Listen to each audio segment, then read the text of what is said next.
Hello everyone. Welcome you to our Tung Lin Kok Yuen Buddhist Art online lecture series today. Our lecture session begins now. Our session today will be recorded and posted on our website. We will also have a Q&A session at the end, so you can type your questions in the Q&A box.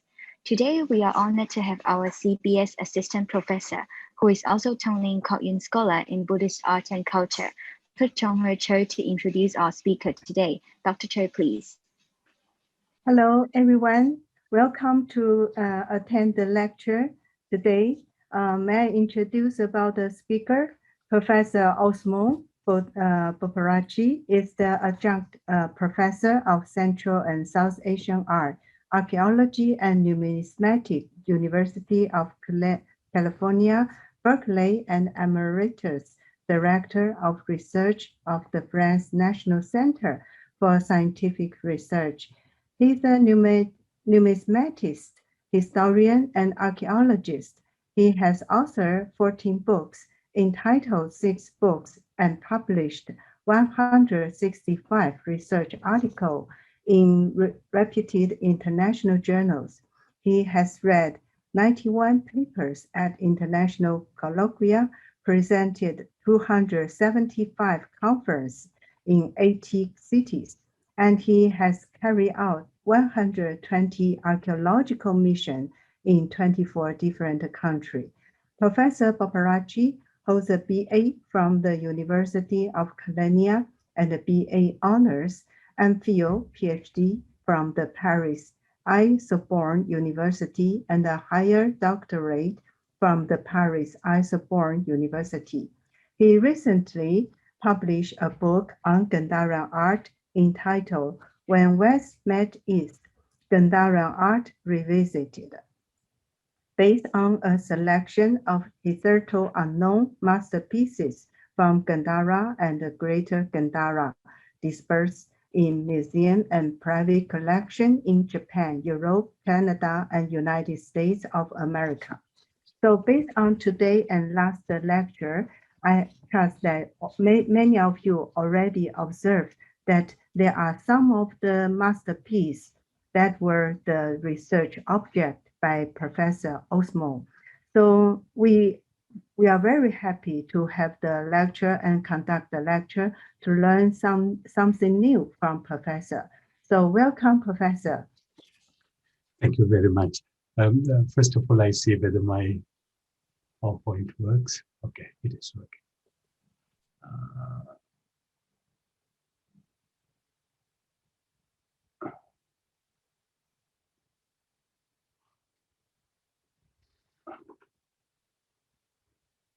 Some parties, yeah.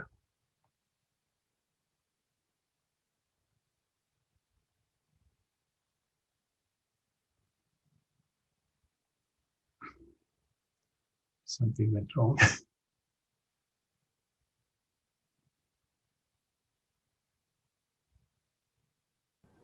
Professor, you can click on the bottom right corner. Can you see the fourth button? Bottom right, bottom.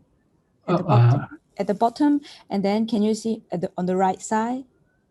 Yeah, I'm trying to. Yes, now it's fine. Now you can see, right? Oh yes. Okay, thank you very much. So once again, I would like to thank Professor Chui Xiong Hee of the Center for Buddhist Studies at the University of Hong Kong for inviting me for deliver this talk today. This is the second one.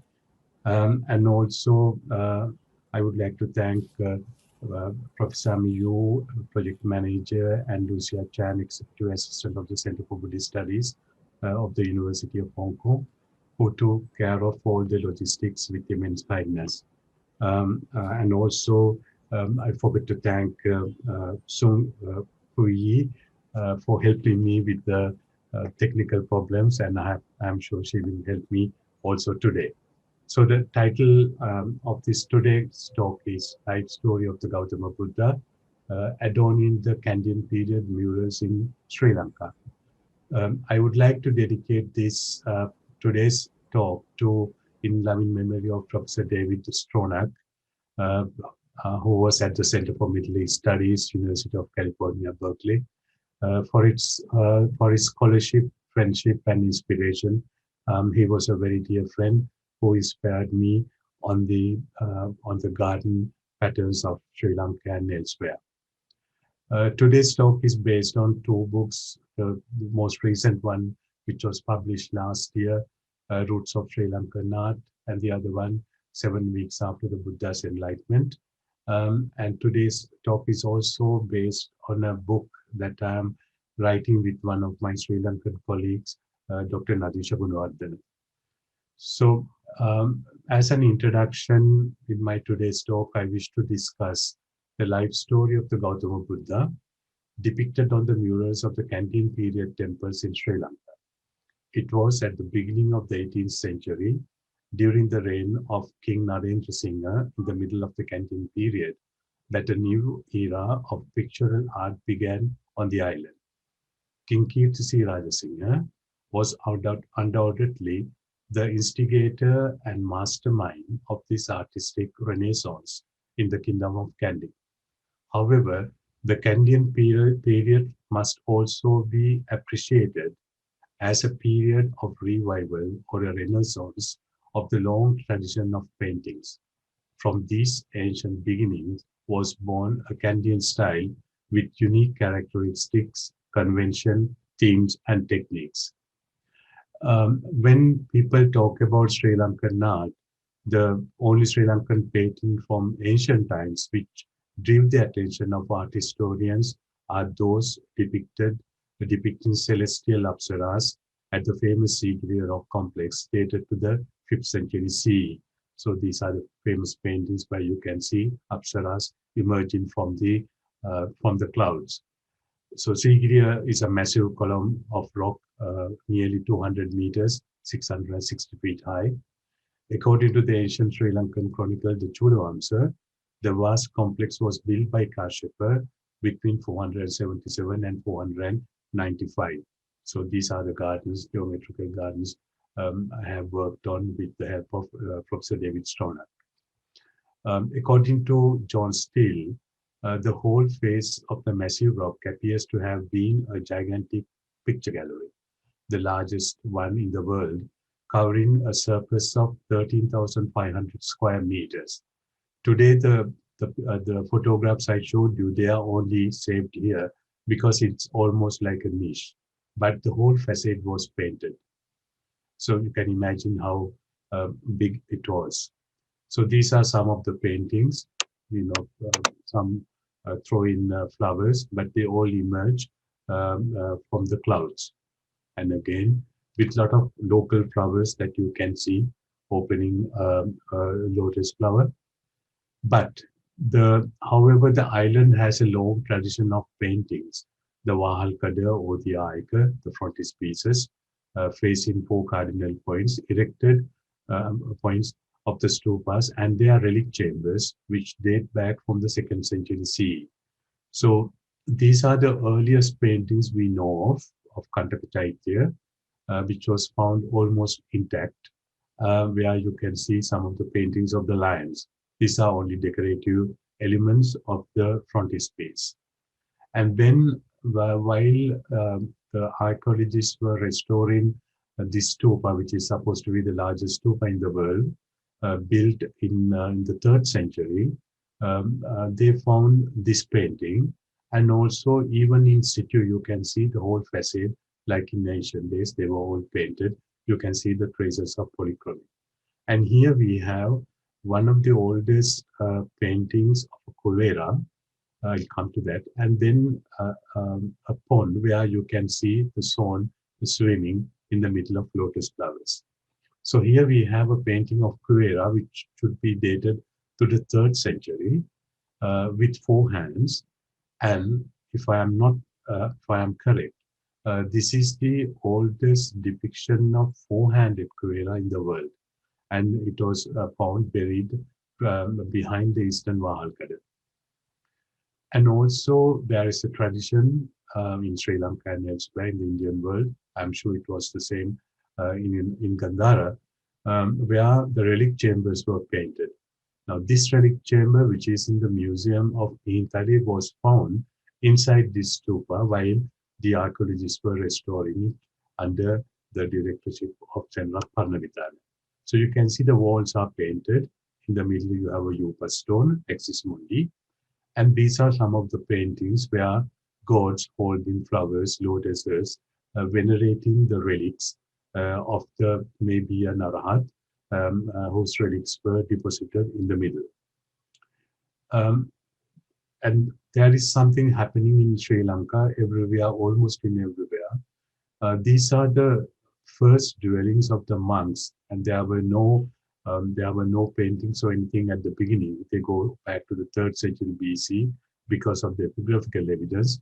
Under the drippage, there are some inscriptions, but from the 7th and 8th centuries, most of these caves were painted. Here, of course, you can't see anything, but there are other places like here. This is a huge cave, and you can still see the paintings. Here you have a deer and also a monk. And again, on the ceiling of a cave, we have the earliest depiction of a bodhisattva, as you can see here, maybe Siddhartha, well dressed like a prince, and venerated by a woman semi-nude. And this should be dated to the 7th century. The site is called Gonagalle.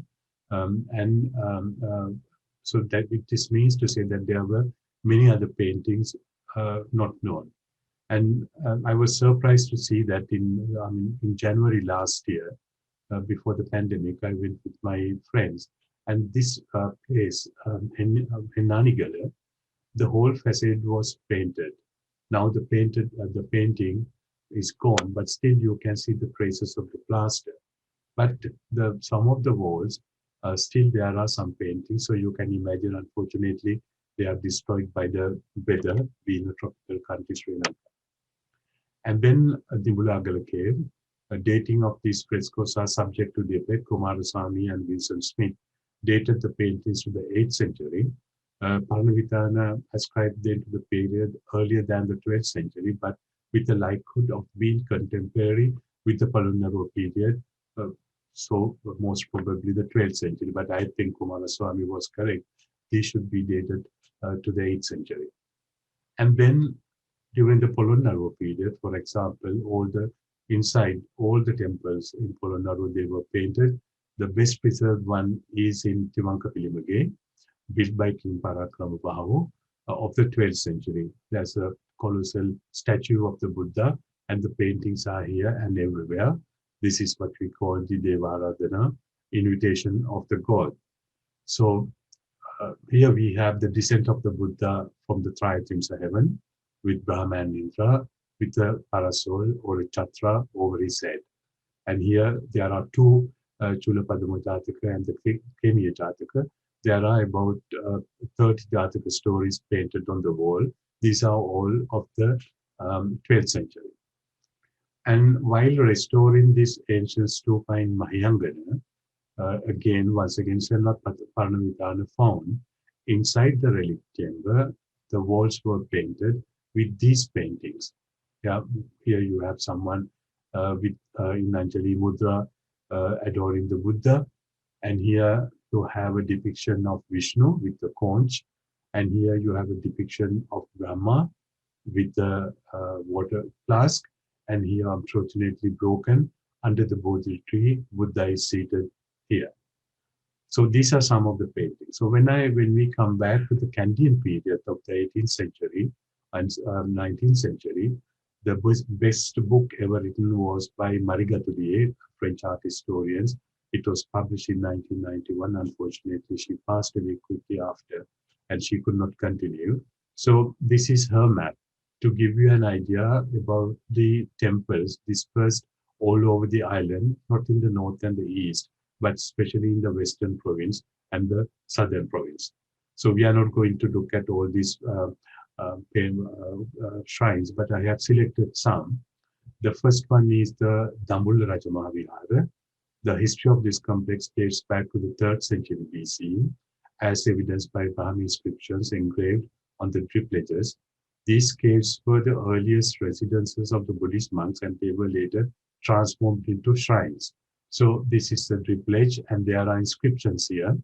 Paleographically, they can be dated to the 3rd century BC, and there is a name of a king mentioned in one of them. So we are certain this huge complex, this is really, really huge complex where the Buddhist monks lived.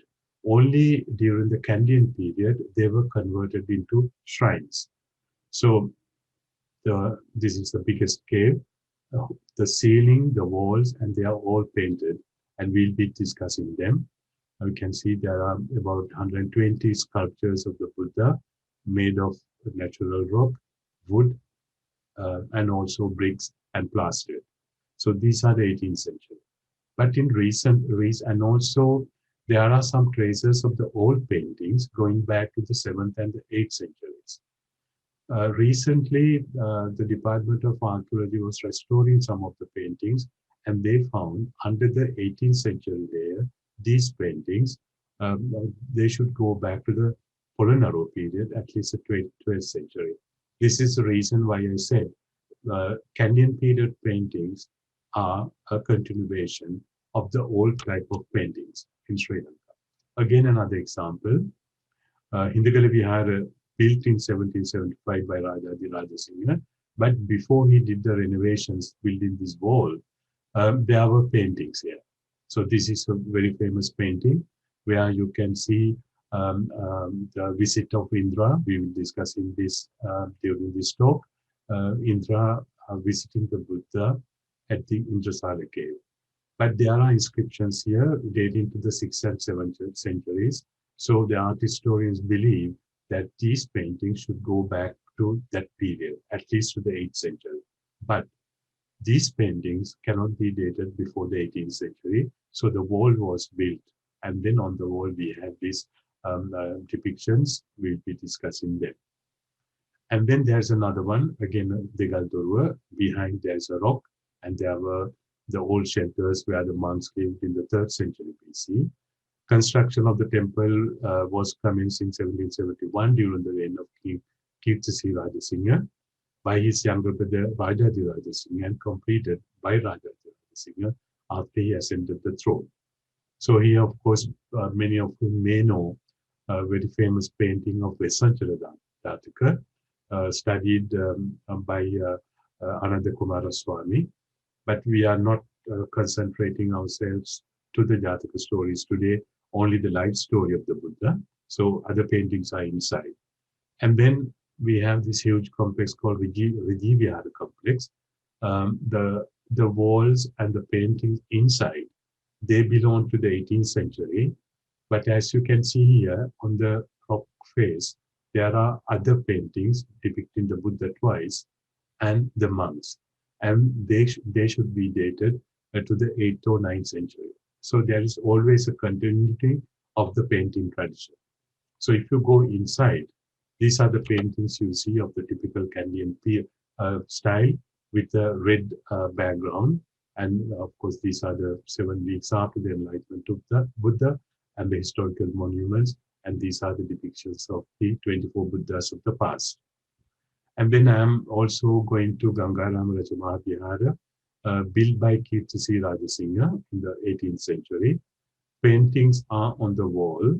And here is a huge statue, just to give you an idea, with my colleague here. And you can see how big it is. And the walls are painted with the life story of the Buddha. We'll come to that. And then we go to Totogomo Mirissa Veragalla Samudagiri Vihara, under the patronage of King Kirtisi Rajasingha, again the 18th century.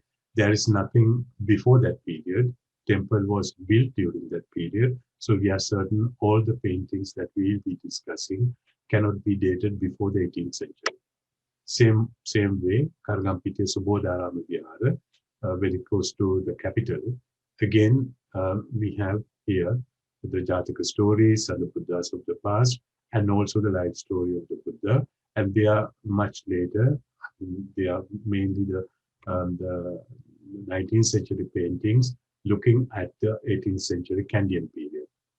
So just to give you a summary, I mean, this is also related to the talk I gave on the other day about the Gandharan Buddhist art. So when we talk about Gautama Buddha, I mean, there are at least three chronological hypotheses. One is 563 to 480, other one is 483 to 400. The Sri Lankan tradition goes back to 623. So still there is a dispute about it. At least this is the safest, 6th century and the 5th century BC. When we talk about the life story of the Buddha, there are mainly two traditions. One is Sanskrit, other one is Pali. And then, of course, we have Tibetan and Chinese and mainly translations. As far as the Gandharan art is concerned, the main source is Lalita Vistara. So Lalita Vistara is a Sanskrit Buddhist text of great importance. Apart from being a biography of the Buddha originally of the Sravasthavadi school of the Hinayana sect, which was later expanded and embellished with the Mahayana ideas, laying emphasis on Buddha's superhuman character and miraculous deed. But when you look at the Gandharan art, we see that the Gandharan artist followed Lalita Vistara more than Buddha Charita, which was a kavya written by Asugosha in the 1st or the 2nd century. And also Mahavastu, which is a very important text, again a Lokataravadi school text. And the life story of the Buddha is mixed with the other Jataka stories. And then, of course, we have the Tibetan translation of the Murals Sravasthavadi Vinaya, where there are very important indications about the life story of the Buddha. And as recent Gandharan manuscripts have shown, most of these texts were inspired by a missing text. And I mean, it's absolutely certain the Gandharan artist used those texts which copied in the 2nd century or the 3rd century by the authors of the Lalita Vistara. Then we come to Pali texts. In Sri Lanka, there is absolutely no inspiration of Sanskrit text. Everything is depending on the Pali text. The main text is Nidana Katha. Nidana Katha is an introductory chapter of the Jataka Katha, that means Jataka commentary, composed in the 5th century by Buddhaghosa in Sri Lanka. According to the Pali Chronicles, the work is a translation into Pali commentary, originally in Sinhalese. So the Nidana Katha gives the story of the Buddha in 3 sections: Dure Nidana Katha, Avidure Nidana Katha, and Santika Nidana. And also we have to bear in mind, during the Kurunagala period, the Pali text was translated into Sinhalese. It is quite possible that the Sinhalese translation was used by the artists of Kandyan period when they executed their paintings. So the Nidana Katha ends with the donation of Jetwana Park to the Buddha Rathapindika. After that, most of the events, this is a reason why most of the Kandyan period paintings, there are no events between the donation of the Jetwana by Anathapindika to the Buddha until the Mahaparinibbana. Then we have the Buddhist birth stories. This is the translation by Rhys Davids. And then we have Mahabodhivamsa.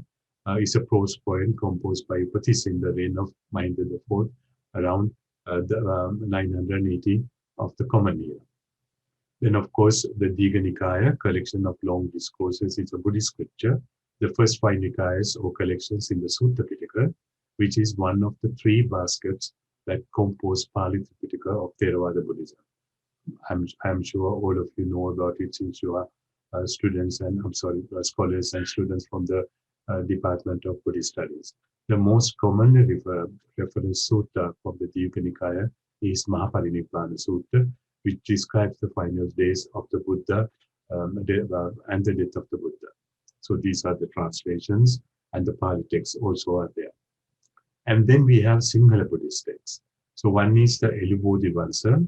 It is an amplified Sinhala version of the Pali Mahabodhivamsa, written circa 1300 by Vilgambula Mahatera, chief monk of Kitsilmavan Kalini temple, at the request of Pantha Prakabhava of Kurunagala. And then we have Amavatura, written by Guru Lugomi, who lived in the 12th century in Sri Lanka.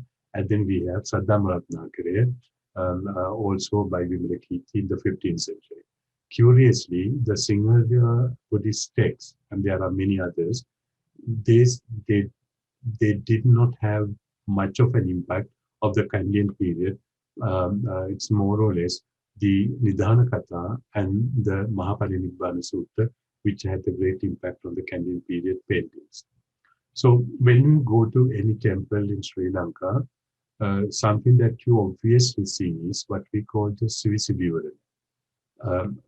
According to the Buddha Vamsa, again a Pali text, part of the Kudukka Nikaya, which is in part is a part of the Sutta Pitaka, mentions 28 Buddhas of the past, Gautama Buddha being the last, plus the future Buddha, considered as Buddha Maitreya.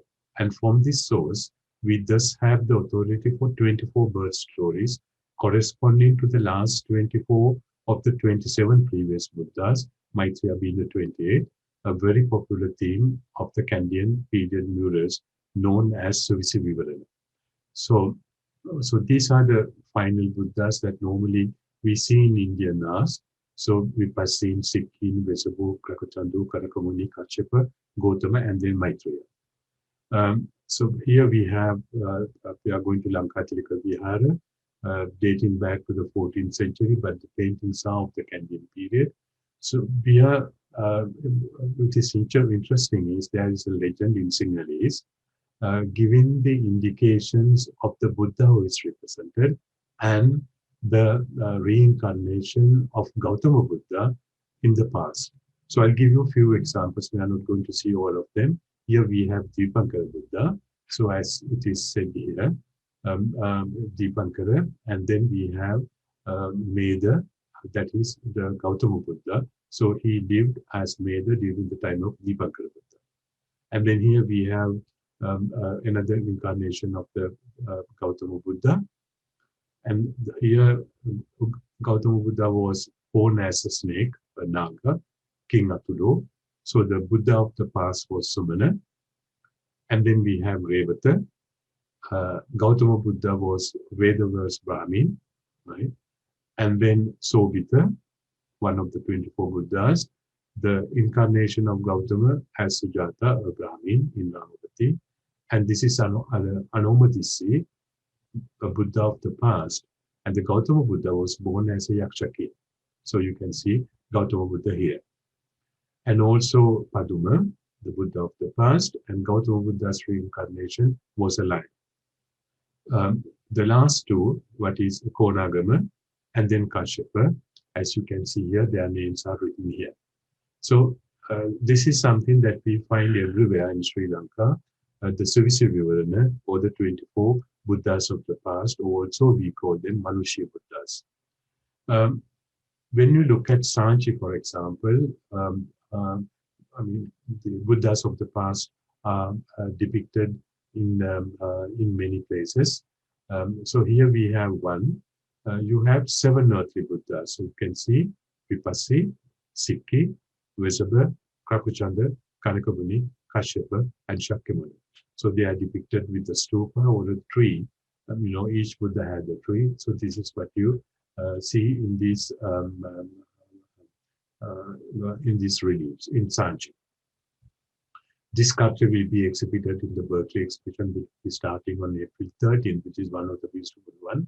Here we have the Bodhisattva Siddhartha standing. This is from Gandhara, making Abhay Mudra with his right hand and the left in Ankim on the west.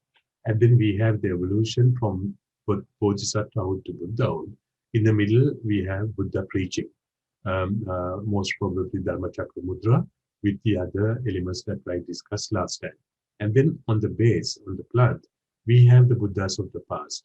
So there are 2 women venerating them. And here is Maitreya. He's dressed like a prince and then holding the water flowers. Gautama, Kashyapa, and other Buddhas that I told you. In Gandhara and Sanchi, there are only 7 Buddhas. But in Sri Lanka, there are 24. We were discussing this during the last talk about the importance of the Kanaganhalli Stupa, where you can see it was excavated recently, quite recently, 1994 to 92 and 2002, 2002. And it consists of several structures, the most important being the main stupa.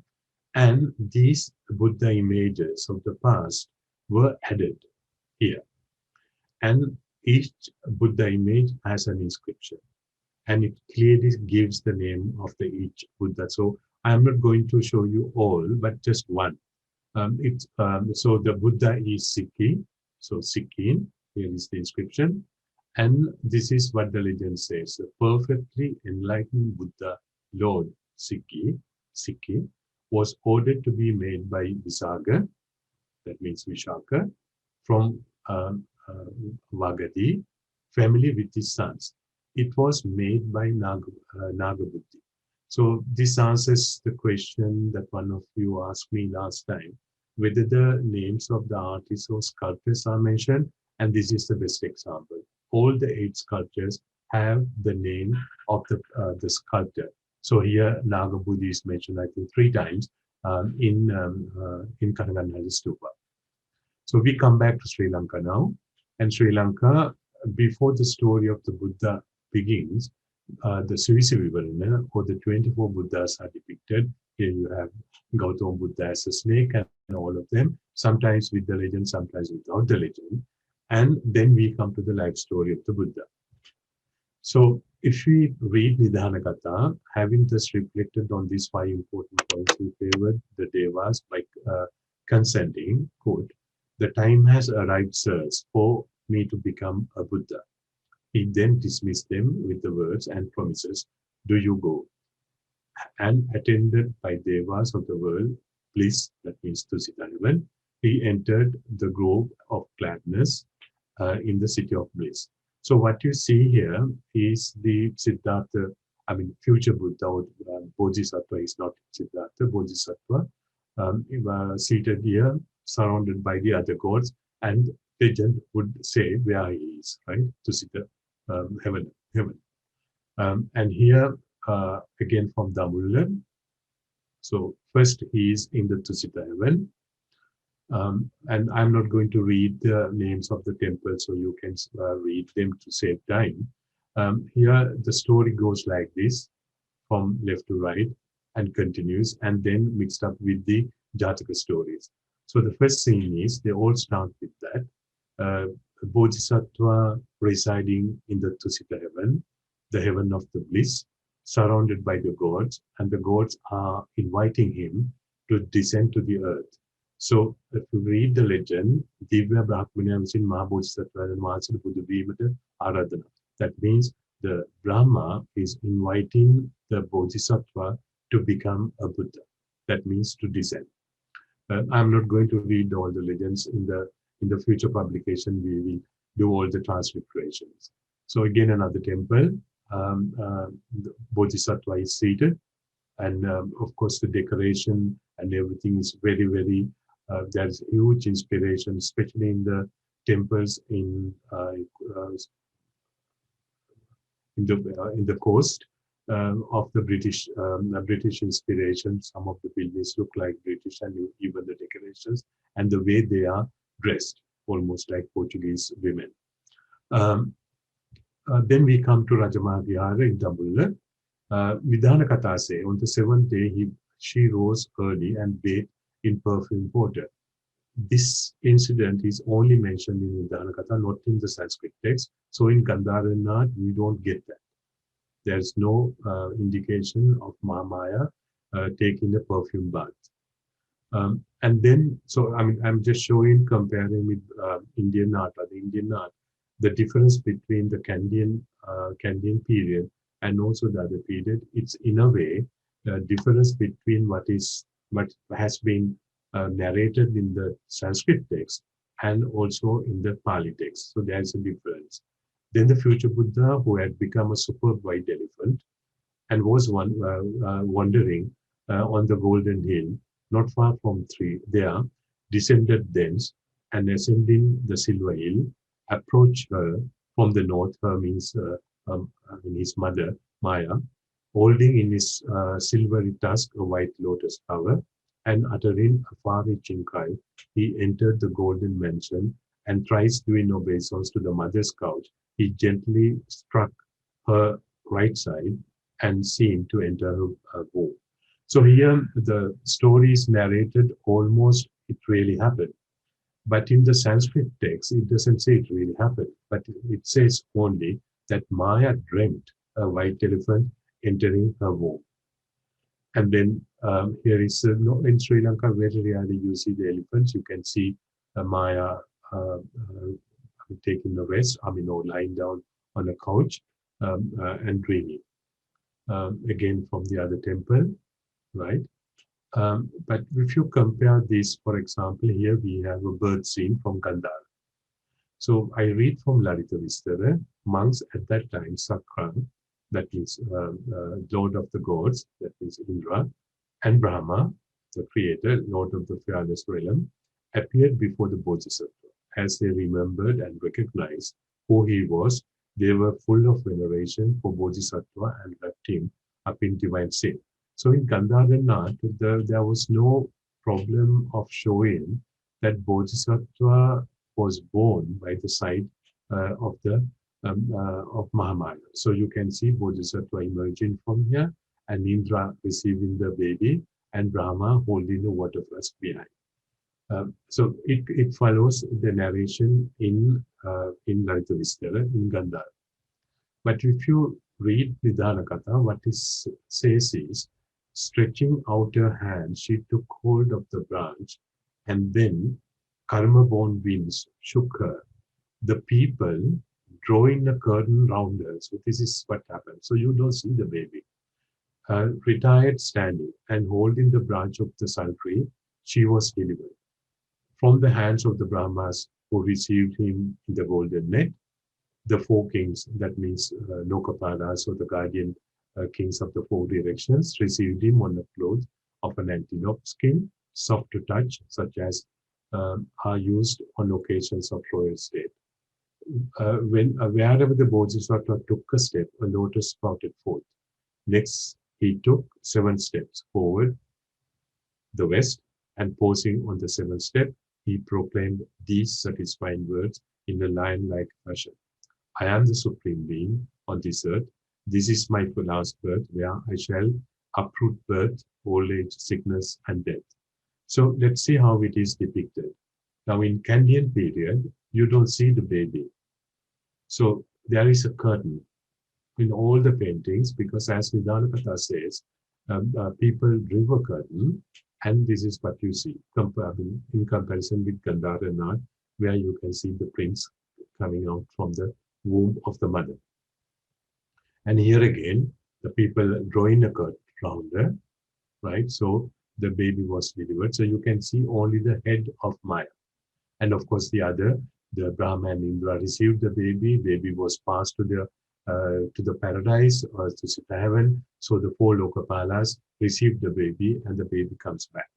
So the Bodhisattva comes back to the earth. So after that, according to Nidana Katha, and as he walked, and here he is walking on the lotus flowers, great Brahma held over him a white umbrella.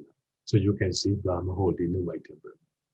So these things are not found in Gandhara Nath or any form of Indian Buddhist art.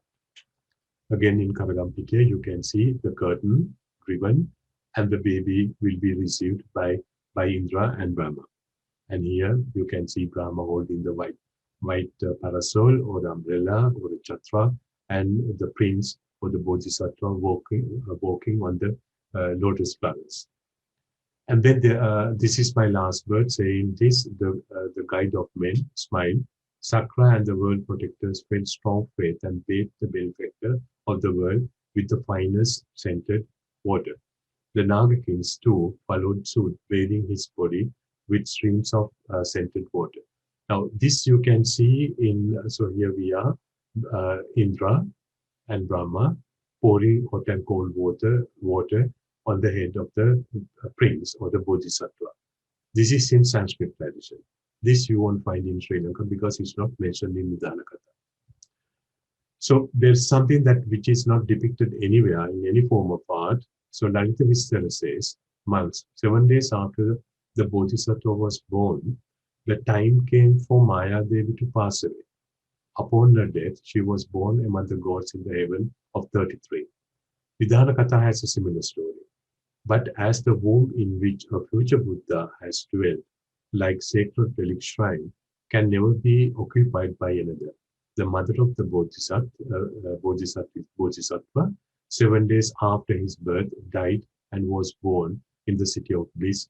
Here of course it says in the city of bliss, Tusita heaven, but in the Sanskrit text, she was born in the Trithimsa heaven, the heaven of Indra. We will come to that. So this scene is not depicted anywhere in Buddhist art. Another scene. This is the presentation of the Buddha to Sakyavardhana, a yaksha, by Mahaprajapati. By this time Maya is dead.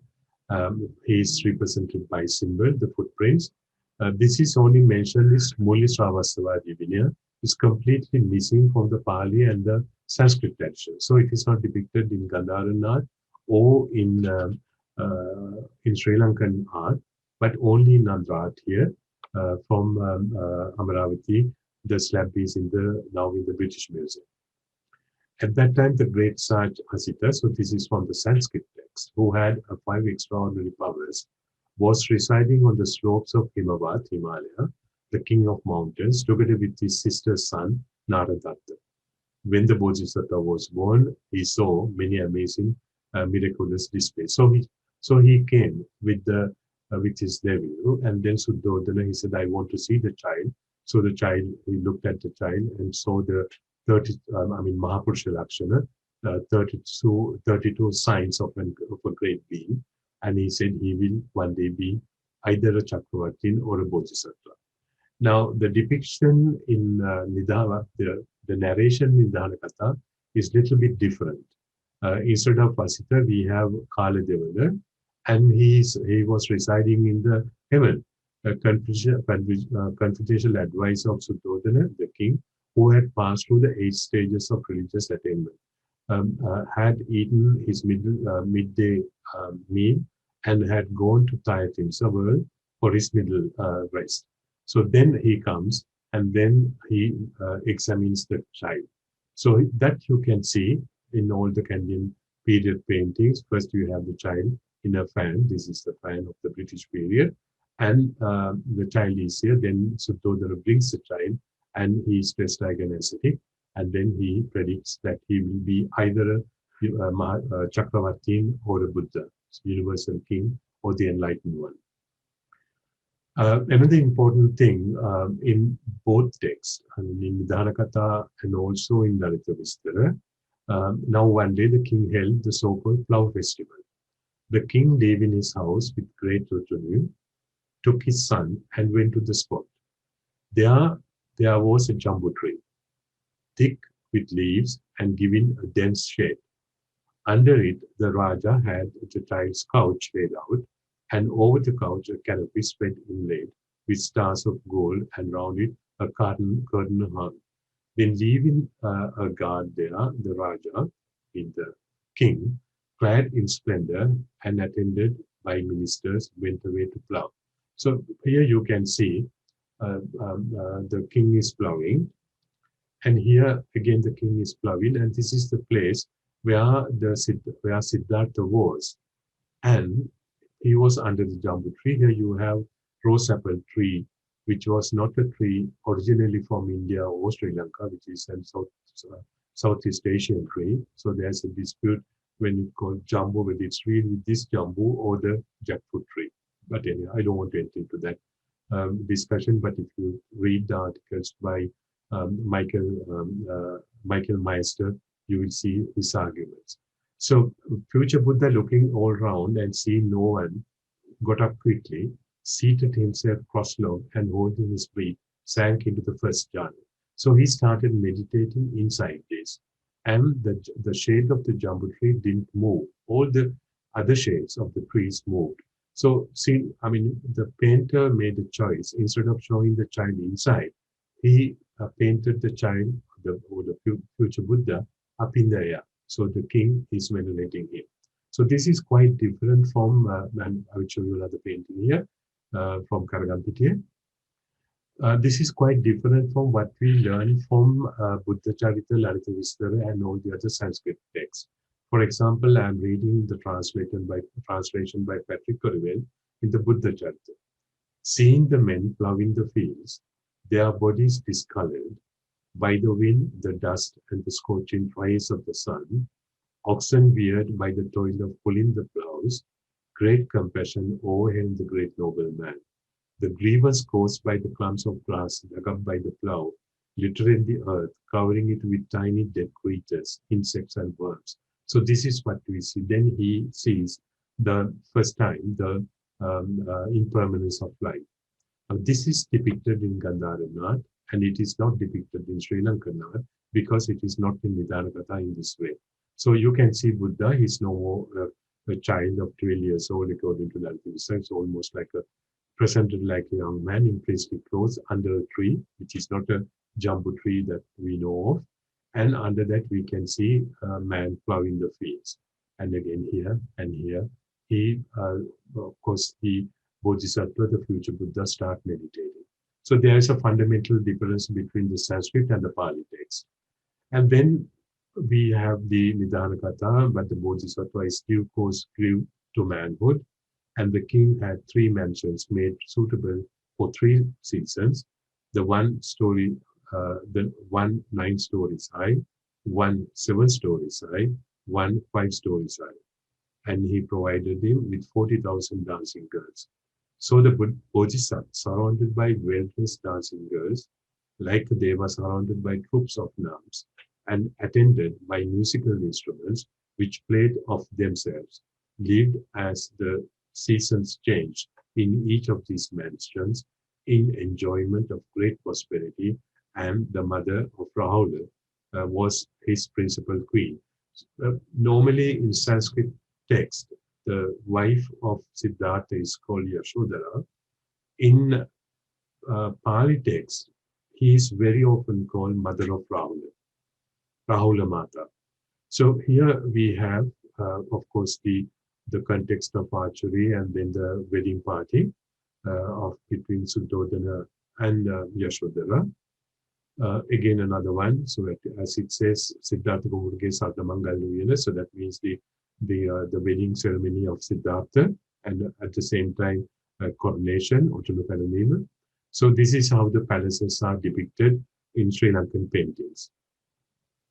But in contrast, here you can see in Gandharan art, the wedding between Siddhartha and Yashodhara was almost a Hindu ceremony. You have Agni, the fire. So it's almost I mean, he's not a Buddha, but he's born as a Hindu. So they follow a Hindu ceremony. This is how you see it in Gandharan art in Sri Lanka, where you have their almost dressed like I mean, half Sri Lankan, half European, and the buildings are almost European, but they have a different wedding ceremony. So this is the turning point of Buddha's life. Now one day the future Buddha, wanting to go to his pleasure ground, told his charioteer to harness his chariot. The Devas, the gods, thought the time for young Siddhartha to attain enlightenment is near. Let us show him the omens. And they did so by making the son of the Devas represent a man wasted by age, with decayed teeth and grey hair, bent and broken down in body, and with stick in his hand, but he was only visible to the future Buddha and the charioteer. Again one day, when the future Buddha, as he was going to his pleasure ground, saw a sick man, represented by the Devas, he made the same inquiries as before. Once more, when the future Buddha, as he was going to his pleasure ground, saw a dead man represented by the gods, he made the same inquiry. So he asked every time, who is he? What has happened to him? So every time the charioteer said, you know, when we grow old, we become old and we become sick, and also, and we die one day. So once again, when the future Buddha, as he was going to his pleasure ground, saw one who had abandoned the world carefully and decently clad, he asked the charioteer. So this is an ascetic, or a recluse, or a mendicant. So these are the 4 encounters which made the Bodhisattva to realize the impermanence of life, that we won't remain through our whole life as young. So here is the moment that he is asking charioteer. So he gets into the chariot and he goes. First, he sees a sick man, right? So this is the chariot. Normally in Kandyan period, he is in a chariot, but in Gandharan Buddhist art, sometimes he goes walking, and sometimes he's on an elephant, sometimes he's on a horseback. So here you see the old man, and then a sick man here, and then a dead man, right? And finally, a mendicant, a recluse, almost dressed like a Buddhist monk. And again, another temple, you can see a sick man, suffering from leprosy. And here you have an old man with a stick. And then people carrying a dead body, right? And he's inquiring what has happened to him. And then at the end, he sees a recluse, a bodhisattva. Now, here it is from the Damula temple. You can see all 1, 2, 3, 4, and 5. Sorry, 1, 2, 3, 4 omens. But if you compare this with the Gandharan art, of course, the 4 omens are the same. That means you have here is the best one. You have a sick man, old man, and a dead body, and the monk, right? And then at that day, the future Buddha, cherishing the thought of renouncing the world, went to his pleasure ground. There he enjoyed himself during the day and bathed in the beautiful lake. And at sunset, seated himself on the royal resting stone to be robed.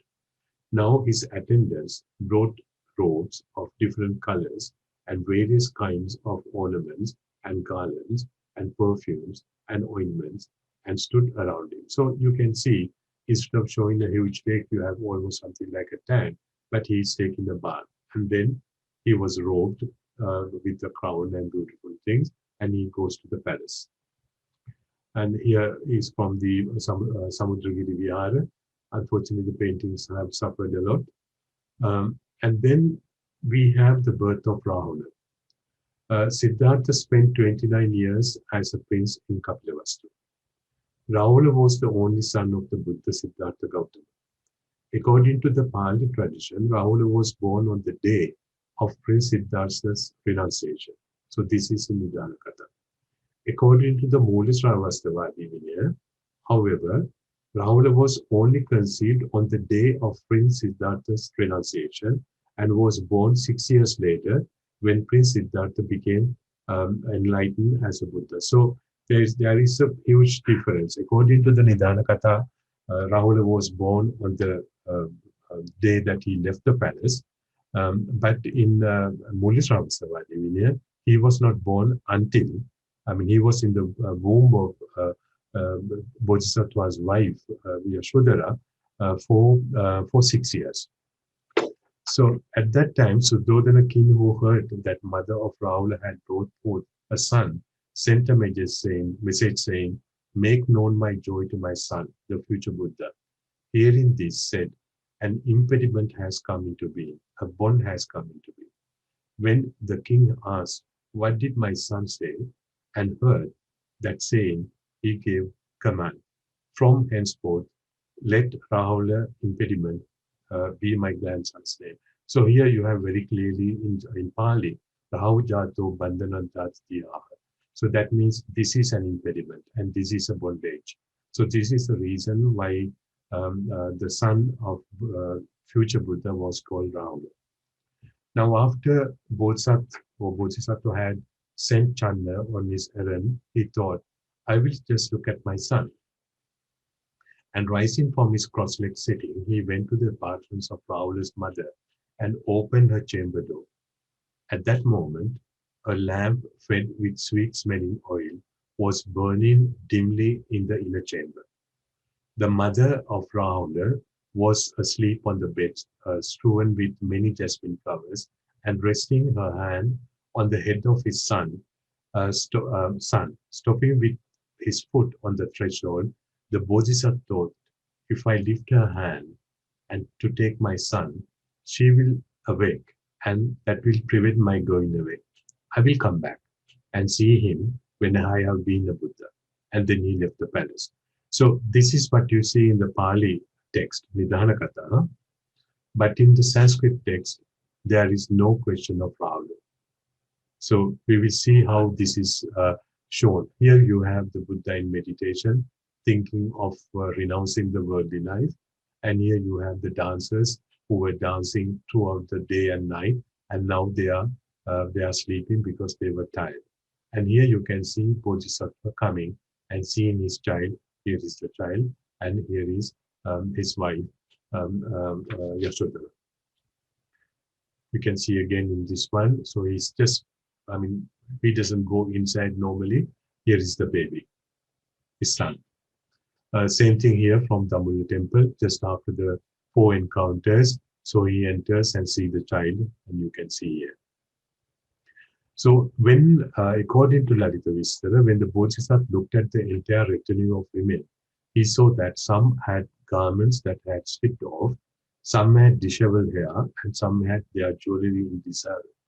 Others had lost their head ornaments, some had ugly shoulders, while some had uncovered arms and legs. Some had repulsive expressions, while the eyes of others were crossed. Some were drooling, and some others were snoring. Some were laughing wildly, and some were coughing, and others were petting incoherently. So, as you can see here, there is no child, because the Lalita Vistara does not say so. What you see here, all these women now sleeping in ugly postures, and people peeping through the curtains and looking what is happening in Gandharana. And again, another one, this will be exhibited as well in Berkeley, where you can see Siddhartha taking his decision. He's sitting on a bed almost like a Greek bed. And here you have his wife, Yashodhara, and no child. And here you have Channa bringing his clothes, and they are all sleeping. Even the woman, the guardian woman, is sleeping, standing. So this is what you find in Gandharana in Sanskrit text, and the rest is different in Pali text. The Siddhartha leaves the palace as the father, and in Sanskrit text, he is not yet a father. He doesn't know a child is conceived. And then, of course, the great departure, or what we call the Mahavinishkramana, he, Bodhisattva, thought, if the door does not open, sitting on Kantaka's back with Channa, holding his tail, I will press Kantaka with my thighs, and jumping over the city rampart, 18 cubits high, I will get away. But the Deva residing at the gate opened it. So there is something a little bizarre about the text here. The text says the gods opened the door, but Buddha says, but this is what he adds. But I am sure this was added by Buddha Ghosha in the commentary. But in all the Kandyan periods, the horse flies. So you can see here very clearly. So here is the horse, and Channa has to hang on to the tail. In Gandharana, he was walking with the Bodhisattva. Here he is hang on to the chain, and the horse cross over the Neranjana and Nanoma rivers, as you can see. So horse is flying. So this you will never find in Gandharana. So what you find in Gandharana is this. When the Bodhisattva rose from his seat, the earth shook in 6 ways. He mounted the supreme king of forces that resembled the full moon. Then the guardians with their pure lotus-like hands, then lifted up the supreme horse, Sakra and Brahma, went in front, showing the way. So, in Sanskrit tradition, and also Gandharana, which followed the Sanskrit tradition, the Buddha, the future Buddha, or the Bodhisattva, was seated on his horse, Kantaka, and goats carried the horse. And because Suddhodana, Bodhisattva's father, put thousands of guards to not to let his son leave the palace.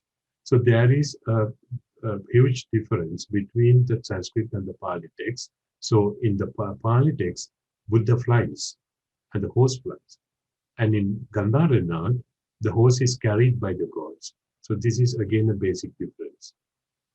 So here we have in Nagarjuna Koda, which follows the Sanskrit tradition, and you can see the Naga kings and even their gods, they carry the horse. Here, at that moment, Mara came there with the intention of stopping the Bodhisattva, and standing in the air, he exclaimed, "Go not forth, sir. In 7 days from now, the treasure wheel will appear and will make you sovereign over 4 continents and the 2,000 eyes. Stop, my lord. Who are you?" said he.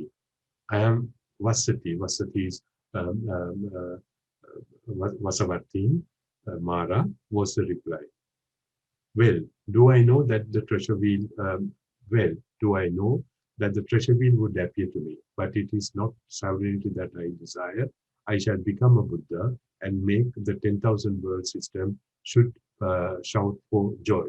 So here you can see the conversation between Bodhisattva and the Mara, Vasavati, here, right? And then they continue, as you can see. He flies over Anoma River, and you can see Channa holding on to the tail. So this is much more clear, the flight. And then, advancing in this pomp and glory, the Bodhisattva in that one night passed beyond 3 kingdoms and arrived at the end of the 30 leagues at the bank of the river called Anoma. The Bodhisattva, getting down from the horse back, stood on the sandy beach, extending there like a sheet of silver, and said to Channa, "Good Channa, do thou now go back, take in my ornaments and Kantaka. I am going to leave the world." So this is what you see here. Siddhartha giving orders to Channa and also to Kantaka, who was very sad because he died after, to go back to the palace. Same thing here. Then he thought, these locks of mine, I will refer to the hair, are not suited for a recluse. Now it is not right for anyone else to cut the hair of a future Buddha. So I will cut them off myself with this sword. Then taking his sword in his right hand and holding the plate of treasures together with the diadem on them, with his left he cut them off. So his hair was thus reduced to 2 inches in length and curling from the right. It lay close to his head. It remained that length as long as he lived, and the beard the same. There was no need at all to shave either hair or beard anymore. So this is what Nidana Katha say. This is the moment he's cutting the hair, and you can see the gods were recovering the hair. You can see the hair is going in between the clouds, and they took the hair and they started venerating his hair. So most of the sculptures follow this description when they treat the head of the hair or the locks of the Buddha like snails, right? So his hair was thus reduced to 2 inches in length and curling from right in lay close to his head. So Bodhisattva saying to himself, "I am to become a Buddha. Let it stand in the air, if not, let it fall on the ground." So referring to the hair. Threw the hair and diadem together as he held them towards the sky. The plaited hair and the jeweled turban went a league off and stopped in the air. Sakka means Indra, the Deva king, caught the sight of it with his Deva eye, the god eye, and received it into a jewel casket, and league high he placed it in Tavatimsa, that means Tritimsa, that is the heaven of Indra, and in the Dagaba of the diadem.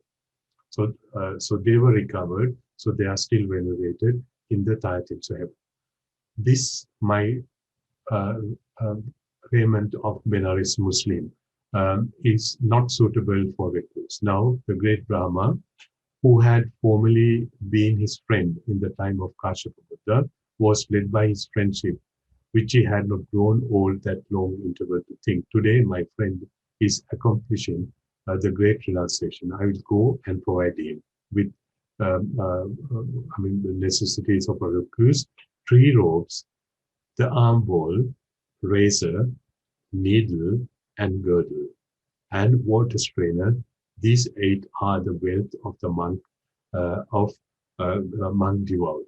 So here we can see this is what we called in Sinhalese Atapirikara, so 8 items. So they were given by Brahma to the Buddha. So you can see that here. That you don't see in Gandharana.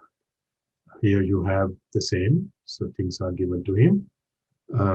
And then again, the Bodhisattva considered, if I am to be a monk, it would be, it would not be right to wear silken garments. So this is in Lalita itself. So it would be good if I could find some clothes suitable for living in the forest. So what he thought was, it's better for me to exchange my clothes. At that moment, the gods, one of the gods, appeared as a huntsman or hunter, and appeared in front of him. And here is the Bodhisattva. He gave his silken clothes, and the hunter gave his clothes. So this is what you see in Gandharana, and this is the moment that Kantaka bidding farewell to Channa, with Channa to the Buddha, and Buddha is holding his jewelry and giving to Channa.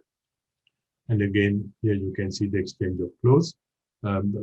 Future Buddha Bodhisattva giving the silken clothes to the hunter, hunter giving his saffron clothes to the Buddha to let us know that he is a hunter. You have a deer killed by him, killed by the hunter. And then Vajrapani behind, young Vajrapani and the old Vajrapani.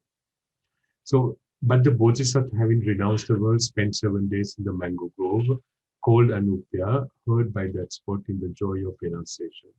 Then he went on the foot in one day to Rajagaha, a distance of 30 leagues, and entering the city, begged for his food from the door. So he goes, and he was sitting, and he was going from house to house begging for food. Now he is a recluse.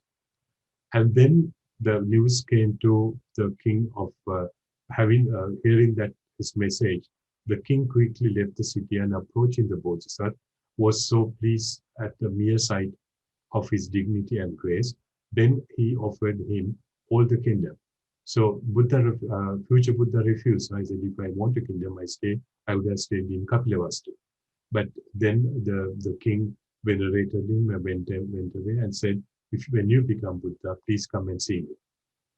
So at the Bodhisattva granting the king request, went forward on his way and going himself to Alara, Kalama, and Uddaka, son of Rama, he acquired their systems of ascetic trance. So this is the moment of his consulting the ascetics, which is also in the Sanskrit text, almost the same name.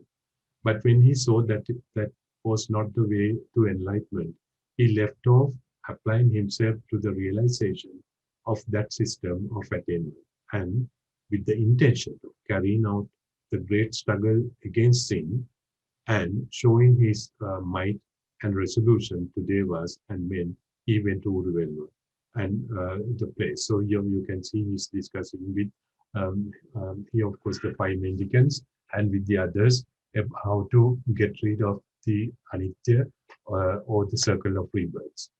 And in Gandharana, it's quite, beautifully represented in Buddha Charita, but a certain tall Brahmin among them used to lie on ash, wearing top-knot with reddish eyes, wearing a dark bark garment with thin, long nose and waterfall. So it's almost the same depiction here, that here you have Bodhisattva conversing with the old Brahmin. Now Buddha thought, I will perform the utter penance, and he brought himself to live on 1 seed of the oil plant or 1 grain of rice, and even to fast entirely. But Devas gathered to sap of life and infused into him through the pores of his skin. By this fasting, however, he became as thin as a skeleton. The color of his body, once fair as gold, became dark, and the 32 signs of the great man, so that is Mahapurusha Lakshana, a man disappeared. And one day, when walking up and down, plunged into instant meditation, he was overcome by severe pain and he fainted. So we never see in Kandyan painting the Buddha fasting like in Gandharana. You don't see the skeleton of the Buddha. But what you see here is this one, that he is fainting and how he fell down. It's this moment gods went to Suddhodana and said, Buddha, your son is dead. And the daughter said, no, my son will never die before he becomes a Buddha. And then when the gods came back, they saw the Buddha is alive. So again, here you have he's fasting here, and then he collapses. So I showed you this already last time. So it in Gandharanath, it follows what he said in Naritavistara. That means he has almost become a skeleton. And also the one which was hitherto considered as the most evocative is the Lahore Museum in Pakistan. It was found in Sikri, and it was dark patina, reminds us of the period when Buddha assumes that the form of beautiful and delicate complexion has disappeared, and the people who dwelt in the neighbor village thought, oh, truly, he is black. Shramana Gautama. Truly, the Shramana Gautama is the color of the Madgura fish. I don't know how many of you have seen this fish, Magura. It's really dark. So the patina of the sculpture is also dark. Now, of course, after 6 years, Buddha gave up the fasting, and then, of course, Sujata prepared the milk. It's a milk cake or rice milk cake, and went to see the Buddha and offered it. So this you see in Pali text and also in Sanskrit text. Again, here you can see Sujata Kiribudi Puja Kara. So here you have Sujata bringing in the food. Again, another one where you can see she's preparing the rice cake, and then she's coming with the food. And then, but when he had finished eating the milk rice, he took the golden vessel and said, "You shall be able to today to become a Buddha, let this pot go up the stream. If not, let it go downstream." Of course, it went up the stream against the current, and it was taken by a Naga king. So this is what you see here. And again, in Dambulla temple, you can see the patra or the bowl going upstream. And then, but the Bodhisattva spent the heat of the day in the grove and sultry, in full blown on the bank of the river. And in the evening, when the flowers dropped from the stem, he proclaimed, like a Lion King, roused towards the tree of enlightenment. So he went to the Bodhi tree and sat there. And on his way, Sotya, the grass cutter, offered him grass. So he prepared his throne and he started the meditation. And you can see here the turning his back upon the trunk of the bird tree, with his face towards the east, made the firm resolve. May skin indeed and sinews and bones wilt away, may flesh and blood in my body dry up, but till I attain complete enlightenment, this seed I will not leave. So this is what happened. So at this moment, the Deva Mara, thinking Prince Siddhartha wants to free himself from my dominion, I will not let him go free yet. So went to the host of the Maras and told the news, and sounding the drum, called Mara city, he led forth the host of Mara. So this is what we call the attack of Mara. So the army was coming, and even the gods got frightened, and they left Buddha alone to face the Mara. As I told on the other day, so here you have the life story of the Buddha in Dambulla, and here you have the Mara's attack, and then the 7 weeks of the enlightenment. So here is the beautiful painting on the ceiling on the rock face of Dambulla, where you can see the Maradeva mounted on his elephant, 250 leagues high, girded with mountains, and created himself 1,000 arms. So in Pali text, it's very clear Mara was on elephant back. In Sanskrit text, it never says he was on elephant back.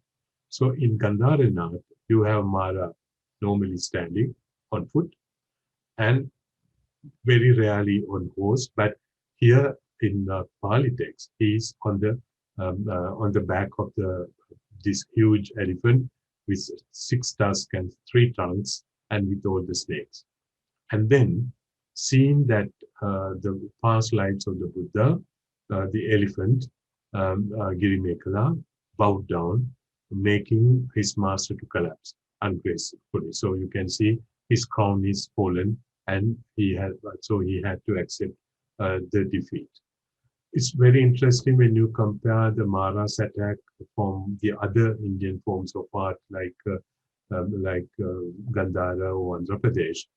There are a lot of snakes, everywhere snakes. You don't see snakes very rarely in Gandhara. So in a tropical country like Sri Lanka, snakes are deadly enemies of humans. Even today, annual snake bite incidence in Sri Lanka is about 400 per 100,000 people, corresponding to 80,000 snake bites per year. So the cobras and the vipers are the deadly enemies. So they use those to attack the Buddha. I mean, at one point, Maharasam go and kill him. So they come with all these weapons. As I told on the other day, the weapon used by the demoniac sons of Mara differ according to their geographical and chronological context. In this scene, the detail of a soldier pointing a gun at the Buddha mirrors the deadliest weapon used by colonial powers. Of course, this is on the British period, in this period to dominate their subjects. So here you have a man holding a gun. As you know, you will never see a gun in Gandhara because gun was not invented at that time. And here again a painting, you have two soldiers with two guns aimed at the Bodhisattva. So I showed these slides last time just to show you Mara is not on elephant back and he's wearing the cataphractus or the heavy armor over the dhoti. And here you have the defeated army. They look like Greek soldiers, and these soldiers are almost like Scythians and Greeks. So the context differs from one place to the other. So in Sri Lanka, the worst enemies were the British who have colonized the country. And at the same time, the snake, caused for many deaths in the country. And again, a beautiful fresco on the ceiling of Hindagala Vihara, where you can see Buddha seated in the middle and Mara coming victoriously and his defeat. And here you can see well equipped with arms, he comes on his elephant, and then here are some arms used by his army. And this is from Gangarama Vihara. It shows how the gods, including Brahma, they ran away when they saw the Mara's army. So Mara comes on this elephant. They throw all these weapons, but they don't even go close to the Buddha. They were all dropped, or they come back to them. So here is the arrival of the Mara's army, and this is a defeat of the Mara's army. You can see how dreadful it is, the way that he was defeated. So this is quite different from what we see in Gandhara. For example, in Gandhara, you see women, the three daughters of Mara, trying to distract the Buddha. But in Sri Lanka, in Kandyan painting, you never see a woman during the main attack of the Mara. You see them later. And same thing I showed you in Andhra Pradesh. It is more or less a psychological fight. Mara is shown as Kama, the god of desire, in Hindu iconography, with his sugarcane bow and the arrow, flowering arrow. But in Sri Lanka, it's always a deadly attack, a physical attack against Mara with all the weapons throwing against the Buddha. So after the Mara's attack, Buddha stayed for 49 days around or vicinity of the Bodhi tree without eating, fasting, enjoying the bliss of his discovery, how he found a way to defeat the old age, sick age, and death.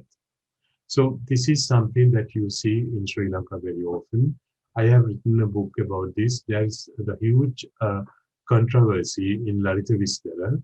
All the 7 weeks are mixed up everywhere. So because of this problem, in Gandhara Nath, you never see the 7 weeks. There are only few episodes here and there.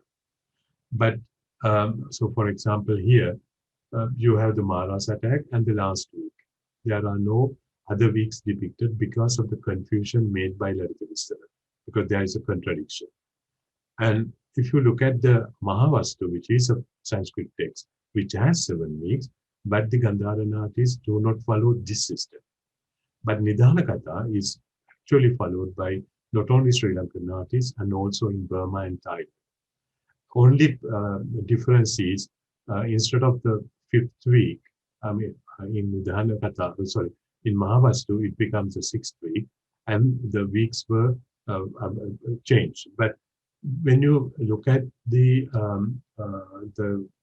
history of 7 weeks in Sri Lanka, I published this this relief, which was found accidentally in a monastery, and this is the oldest depiction of the 7 weeks of the Buddha. So you can see 1st, 2nd, 3rd, 4th, 5th, 7 weeks, and this is the oldest. As I told you, in Gandharanath, you don't find it. The most beautiful one is in Damula Vihara. All the 7 weeks are depicted. So you have the first week, Blessed One sat motionless for 7 days, realizing the bliss of Nirvana. And then during the 2nd day, he was looking, watching the Bodhi tree and the Bodhi Mandir with unblinking eyes for 1 week. And then you have the 3rd week that he created a treasure cloister, and he was walking up and down for 1 week. And then on the 4th week, gods created a treasure house, and he sat there happily and meditated for 1 week. Every time there is a legend in Sinhala. And then on the 5th week, which is a more interesting one, having just spent 4 weeks close to the Bodhi tree, he went the 5th week to the shepherd's link of the tree and sat there, meditating on doctrine and experiencing the happiness of deliverance. And at that moment, Mara's daughters come back. They saw their father writing on the ground with a lot of sadness, with sorrow. And they asked him, what are you doing? He said, I could not defeat this person, and he was the victor, and he achieved the right way and the enlightenment. So the Mara's daughters say, don't worry, we will go and distract him. So they come back and they start dancing. They multiply themselves, saying that, because Buddha was not looking at them, so the daughters of Mara considered with themselves, various are men's tastes. Some fall in love with girls, some with young men, some with mature men, some with older women.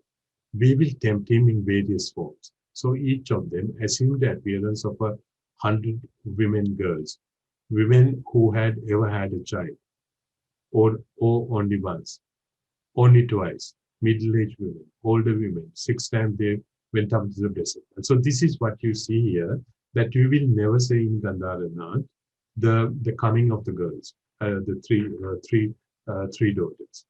And so now some teachers say that when the Blessed One saw them approaching in the form of elderly women, he commanded, saying that let these women remain just as they are, with broken teeth and bald heads. Again, Buddha Ghosha put a comment and said, Blessed One never did that. But in Kandyan and Burmese paintings, you can see the young women, and with the curse of the Buddha, they become old women. They remain. But of course, the 3 daughters come back to Buddha and ask for Vistara, and Buddha restored their youth again. So these are some of the paintings in Sri Lanka, in different shrines, where you can see the daughters of Mara dancing. And if you go to Burmese paintings, which were published by Donald Stadner, you can see they are very young women, and they become old without their teeth, and they run away. And here is the same, young and old. So this is something that you see in the Pali tradition, which is in Sri Lanka, and which is also in Kagan and many other Burmese paintings. And then we come to the 6th week. So this is the moment that Muchalinda protected him from the storm and rain. And then we come to the 7th week.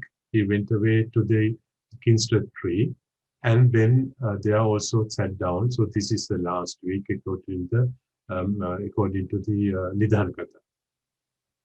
Now, as Lai sat there on the last days of 7 weeks, the 49th day, he felt a desire to bathe his face. And Sakka, the Deva governor, brought a fruit of the Maribolan tree and gave him to eat. And Sakka, that's Indra, too provided a tooth cleanser. Toothbrush of the thorns of a snake creeper and water to bathe his face. And the master used the tooth cleanser and bathed his face and sat down there at the foot of the Kingston tree. this is what you see here. He brings water and he brings the tooth cleaning twigs. And here it is very clear from the Karagampitiya temple. So you have the first, second, third, fourth, and the fifth. And then the sixth week, here fifth week and the sixth week. And then Tapasuballuka bringing the meal. And here it's very clear, Sakka comes with the tooth cleanser. And Buddha goes to the lake and brushes his teeth. And only then he ate. So this is what you see. This is one of the earliest examples of use of toothbrush in the world. So he brushes his teeth. And then the two merchants, Sapasu and Balluka, because they are relative who is now become a god after the death, says, go and give food to the Buddha. So they came to Buddha and gave rice cake and honey cake, and Buddha was very happy. And then Buddha, the two brothers in exchange asked for a gift, and Buddha touched his head and gave hair locks. So the tradition is they went back to their village and built up a story with the hair. So this is what you see here. And the four Lokapalas came and offered a bowl because Buddha didn't have a alm bowl to eat. So they offered 4 times different kinds of alm bowls. So Buddha made all of them into one and ate the food that Tapasuballuka gave. So here are the 7 weeks depicted everywhere in the temples in Sri Lanka. And then here in the Vihara, you can see starting from here, first week, second week, third week, walking, fourth week, fifth week, sixth week, and the 7th week. And here the Muchalinda has no multiple hoods, but only single hood. And then Tapasuballuka bringing the food, and the Lokapalas, 4 guardian ghosts bringing the bowls. And then we have here 4 Lokapalas, and then Indra, the Sakka, with water and the teeth cleanser. So this is very clear. This is something that we don't see in any form of Indian art. And then of course, the story continues here. So the 4 Lokapalas, and this is from Gangarama. 2 merchants come and offer the food, and the Lokapalas give in. And then in his 8th description, Nidhanakatha says, but the perfectly enlightened one rose up thence and returned to the shepherd's tree and sat down at his foot. And no sooner was he seated there, considering the depth of the doctrine which he had gained there, than there arose in his mind a doubt. That means this doctrine will not be understood by ordinary people. So the gods came and said, please change your decision, Blessed One. Please preach people. So Buddha accepted to preach. So here you can see Brahma here and Indra here pleading the Buddha to preach. So the same scene you can see here.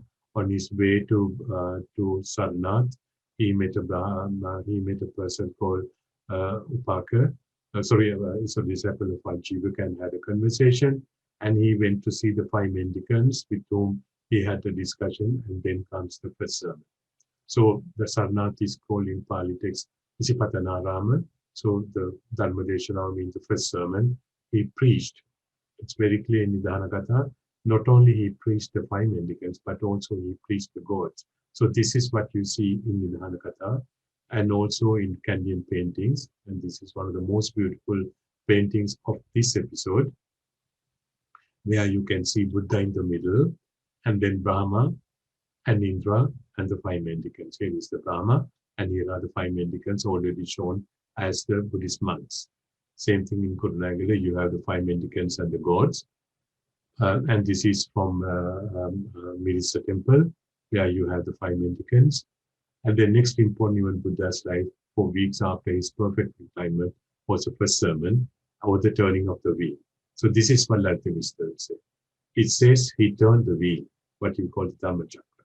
In Gandharan art, he turns the wheel. Again, you can see. But in Pali text, it doesn't say he turned the wheel. So it's always Vitarka Mudra. And then according to resources, the tweet, I don't think I have much time, so I will go a little fast. It says, for example, in Nidana Katha, he performed the twin miracle 3 times. And in Sri Lankan art, I have never seen so far, these miracles are performed, especially one in Sravasti. But if you go to Gandharan art, you can see that means water coming from the feet, fire from the shoulders, and he was walking up in a gallery. Like here in Sanchi, you can see Buddha is not depicted in human form, but you can see the treasure cloister. So water and the fire. And also we don't see in Sri Lanka the story of Janapada Kalyani and the Nanda, the Buddha's cousin. Buddha went on the wedding day and left the ball, and Nanda followed him and he converted him into Buddhism. That story we don't see in Sri Lanka, but you see plenty in Gandharan art. In Gandharan art, we see the Nalagiri, the taming of Nalagiri, who was provoked by Devadatta giving him a lot of alcohol to drink. Now, for example, this one is from Andhra art. You can see Nalagiri killing people, and people are shouting with fear. And when the Nalagiri sees the Buddha, he collapses and venerates. The only place of course, in modern temples you can see this, but in Gangarama you can see how Devadatta convinced the man to give the elephant to drink. People got afraid, and he comes killing people, and Buddha, in front of Buddha, he was tamed. For example, the episodes like the visit of Indra at the Indrasala cave, in Kandyan paintings we don't see that, but only painting that we have of that event is of the 8th century painting. Of course, this is done by a British painter, where you can see Indra discussing with the Buddha. It is not in Kandyan paintings. In the descent of the Buddha is depicted, but not the story of Utpalavarna Bhikshuni who became a Chakravartin and converted herself into a woman and a man and a woman. You can see this here, but the Utpalavarna is not depicted. Only place in the Kandyan period that you can see is in the cave number 4. And also here you can see Buddha preaching to the gods, but there is no story of the 3 ladders made by, Buddha descended with Brahma and Indra. And again here. And then we come to Mahaparinirvana. You have the scenes in the Kandyan period, the Buddha's Parinirvana, the monks, and then of course it's almost like a modern way of cremating the chief monks of all the Nikayas in Sri Lanka, where you can see that, but it is not comparable with what you see in Gandharan art, which I showed you. People are lamenting, they are crying. Buddha said, don't cry, there's no need to cry. But here, of course, with the Greek inspiration, they all cry, including Vajrapani. And then, of course, the cremation, you can see here. And also in Damularaja Mahavihara, between the 2 trees, Buddha passed away and he was cremated. And this is in Gandharan art. Cremation has a special place, and also the distribution of relics. And then, like in Sanskrit text, his relics were distributed, and the stupas were erected, 8 stupas. Just to show you the continuation of the tradition, I saw this about 2 years ago in a modern temple in Sri Lanka, and the painter follows the same tradition. So this is the birth. What he did is he takes the curtain out, which covered the birth scene, and then Buddha starts, future Buddha, Bodhisattva start walking on the lotus flower, and you can see Brahma here. And here is the moment that he collapses after 6 years of penance and mortification. And here is the offering of Sujata. And these paintings are just sketches, they are not finished. Just to show you the tradition continues in Sri Lanka. And this is, of course, the 6th week with the Uchalinda, and then the first sermon. So to finish, if you give me another 3 seconds, I showed you there is a difference between the Sanskrit and the Pali text. And to conclude it, I selected this one, which you will never see in Gandhara to Andhra because it is only mentioned in the chronicle, Deepavamsa and the Mahavamsa. When before Buddha passed away, he asked Brahma Sakka to come, Indra to come, and said, "Go to Sri Lanka and protect that island because the Buddhism will prevail in that island." So this is in the chronicle. I'll come to that. So you have the legend here. Buddha is seated. So here is Sakadeva and Vanse Bharatala Vadadava. So handing over the responsibility of Sasana to God Sakka. And then again, Sakka Indra goes go to see Uppalavanna. So God Sakka handing over the responsibility of Sri Lanka to God Uppalavanna or Uppulvan. So this episode is in the Sri Lankan chronicle. At that time, when the Sambuddha, highest of men, attained Parinibbana, that son of Siyabhau, the prince called Vijaya, having left the land called Jambudvipa, led into Lankadvipa. It had been foretold by the most excellent Buddha that that prince one day would be the king. The teacher at that time had addressed the Sakka, the chief of the ghosts, "Do not neglect Koshya, the care of Lankadvipa," meaning Sri Lanka. Sudampati, the king of gods, having heard the Sambuddha's command, committed to Uppalavanna, a local god, the business of guarding the island. Having heard the command of Sakka, that powerful Devabuddha with his attendant demons kept guard over the island. So this is something that you will never see in other forms of Indian art. So to conclude, I have attempted to demonstrate that the artists of Kandyan period were strongly inspired by Vidhanakatha in visually retelling the life story of Gautama Buddha. There are significant differences between the Sanskrit text that strongly inspired the Gandharan art and the Pali texts that were the foundation of Sri Lankan paintings. A critical analysis of the text and the methodological approach to iconographies allow us to understand the beauty and vivacity of the Kandyan period murals in Sri Lanka. At the end, I wish to thank Dr. Semdat Disanayaka, former Director General of Archaeology, and the present Director General of Archaeology, Manitunga, and Dr. Nadisha Munawardhan, with whom I am writing this book, and my two colleagues, Edward Bopearachchi and Nadeep Premratna, for helping me with the photographs. So thank you very much. I'll be very happy to answer questions if there are any. I'm sorry for taking extra 10 minutes. Thank you, Professor. So there are a few questions in the Q&A box and you can take a look. Yeah. The first one is mentioning whether there's a book that shows or catalogs these paintings. Oh, yeah, not all the paintings, unfortunately. The first attempt was made by Marie Gatulier, who is a French artist, art historian. She did a wonderful book, which is not very big, but it has an exhaustive studies of the temples. But at the time it was published, there was no, there were no much color photographs, so everything is black and white. And then another book was written by Senaka Bandaranayake.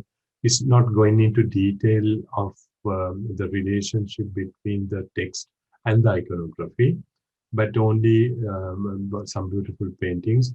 And also Ashoka Risesa did another book recently, but these are all thematical books and few others as well. Anuradha Siniviratna and others. But there isn't a single book covering all these paintings. So my wish is with Dr. Nadisha Gunawardhan is to write a series of books, first on the life story of the Buddha and also the Jataka stories. There are more than 20 Jataka stories written. Yeah, so the second question is, dear Professor, thank you so much for these wonderful lectures. May I know which area of style and influence or inspiration these beautiful Sri Lankan murals of the life of the Buddha? It's a very good question.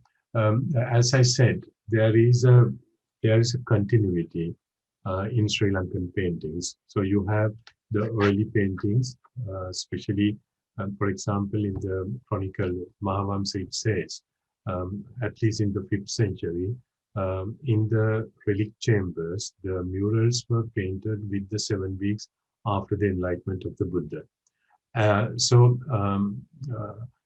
Of course, we only found 2 relic chambers, so the tradition was there, and also the Syria paintings and others. But when we look at the Kandyan paintings, there is some sort of inspiration from South India, especially from Kerala, and also especially from Karnataka. You can see some relevant paintings in Hampi and other places, so which may have inspired them, especially the Kandyan period paintings, where you have a red background and then white lines, white paintings on the top of it. So it may have had some sort of inspiration from Karnataka paintings, I am sure, but I have to study this more carefully with the experts of Karnataka painting. There are a lot of art historians who have worked on that, but I insist upon the continuity of tradition and to consider the Kandyan period paintings as the continuity of the old tradition of paintings that I showed in this talk.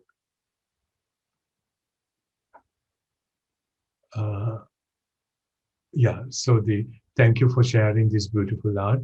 Are there any paintings in the Kandyan Buddhist art with any similarity to or influence of Tung Buddhist art? It's a very good question. No, unfortunately. That means Tung paintings or Kizil paintings, I'm quite familiar with them since now 10 years. I mean, it follows to a certain extent the Gandharan inspirations, and especially from Bamiyan paintings, and also I am sure the paintings which were in Fire Steppe, Karatepe in southern Uzbekistan, and going from Penjikent and other places. So there is something. But when it comes to the life story of the Buddha, or the Jataka stories, the story is of the life story of the Buddha, or Gautama Buddha. There was only one. But the way the story is depicted in several traditions, the ways are different, as I insisted upon that. So you have the Sanskrit texts like Lalita Vistara Buddha Charita, Mahavastu and the Mula Savastava Vinaya, which inspired the Gandharana. And then you have the Pali texts like Nidana Katha and also the Mahaparinibbana Sutta and others, which inspired Sri Lankan art and extended to Pagan, Burma, Thailand. So there are 2 traditions, but also, as you know very well, that most of these Sanskrit texts were translated into Chinese.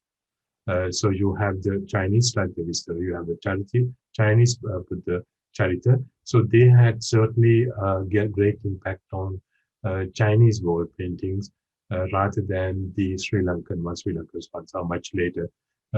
So there is no continuity. I don't think Sri Lankan artists were inspired by Dungo or Kizil paintings or vice versa.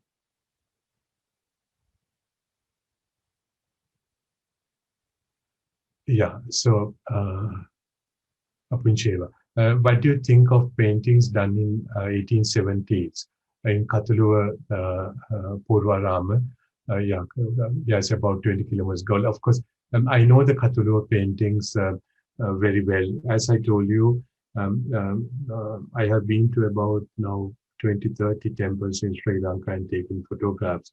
Since I was given only 1.5 hours, I had to select the most the beautiful ones or the well-preserved ones in this choice. But when I write the book, I'm going to include them. And also stylistically, Katuluwa paintings are different from the other low country paintings. I totally agree with you that, and I have been there.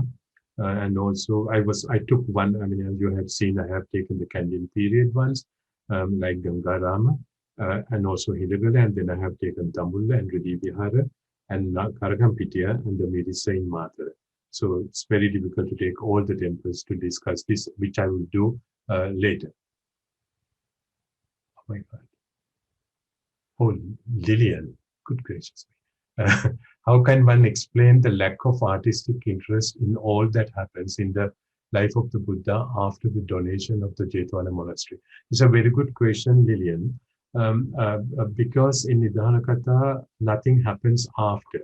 That means the life story of the Buddha stops with the donation of Jetwana Park by Anathapindika. It's like Buddha Charita, Sanskrit one, stopped with the enlightenment of the Buddha. And it's the same with the Larita Vistara, which stops after the, it goes until the first sermon. So the other inspirations have to come from other texts. So when you read the Sinhalese text, like Amavatura and other texts, Sadama Ratnakara, other stories are narrated. For example, the miracle and the story of Dalabada Kalyani and also the story of Nalagiri and others. But the artists were not very much interested. The only place which I'm talking about the 18th century, where I could see the stories after the first sermon are in the Gangarama temple in Kandyan. But when you go to, it's a very long subject, that's why I didn't speak about it. But when you go to the 20th century temples like Dover, and also some temples in also in other places, you can see the episodes that I just told. That means you can see Nalagiri. There's one in Hagurankata temple, which is of course the 20th century paintings, where you can see the Nalagiri approaching the Buddha dark black, and then as soon as the Buddha touches, the elephant becomes white. So these things you can see in some of the 20th century temples. In this talk, I didn't talk about it. Talk about them, meaning the stories after the first sermon. But you can see them in the other temples. So Lillian, it's really a problem for me to see. So what I'm going to do now next is to go to all the temples and examine all the manuscripts in Ola palm leaves, where you have of course I'm sure the artists didn't read Pali, so they were reading the translation of the Nidana Katha, which was translated during the Kurunagala period. So this is only the beginning of my new research on paintings. I thought it is really fascinating, having worked on Gandharan art in Andhra Pradesh. I thought the Kandyan period paintings will give a new insight. And of course, Lillian, since you are the expert on Burmese paintings, and to draw a parallel between the Sri Lankan paintings and the Burmese paintings, which I did to a certain extent when I spoke about the 7 weeks after the Buddha's enlightenment. I hope I answered your question. And then in one of the paintings that you showed, it shows different phases in a Buddha's life. The scenes are separated with Gandharan-like pillars. Are they particularly influenced from Gandharan art? No, I don't think so. To tell you, Subramaniam, I don't think so, because the 18th century painters, to my knowledge, they didn't know anything about Gandharan art or the way the episodes are depicted. You don't see the Corinthian capitals, but they go from one scene to the other. So once again, the theatrical issue is there, that means sequential. It follows a chronological order. If you see, as you correctly observed, I'm very happy you did that. They are in one register, so normally from left to right, and then goes down, sometimes from right to left and left to right. So every scene is well separated by some sort of an element to separate them. And also you see as if you are watching something happening inside the house. So it's an act, it's a stage. It's a very good question. This is not my final answer, but I will think about it in the future. Thank you so much, Subramanian, for asking that question. Thank you, Professor, for your great sharing. Why does slide indicates the color of the Buddha is similar to the black fish? Okay. Is black an auspicious color at the particular culture. Yes, black is the color of the dead. I mean, it's almost in all the civilizations. The dark, I mean, this is mentioned in both traditions, both Sanskrit and Pali. For example, in Dalita Vistara, it says his skin became so dark, like the magur fish. Magur fish, I'm sure you may have seen. It's a sweetwater fish, and it's really dark black. And also in Lalita Vistara, sorry, in Nidhana Katha, it doesn't say it's like magur fish, but it says that his skin became very dark. So darkness is, of course, is the dead. So Buddha is, I mean, he's not a Buddha, but Bodhisattva is depicted only in Gandharan art in this dark pitch black. I am even sure that it was not painted black, but it was, they selected a stone which is very black. So it is really the color of the dead. But in Sri Lankan paintings, you don't see him in darkness, in dark black. He's always not even thing, but he's ordinary person with the saffron color robe. Thank you for this wonderful talk. The red color was used a lot in the mural paintings, like as the background on the wall. Why is that? Any relations with the local material?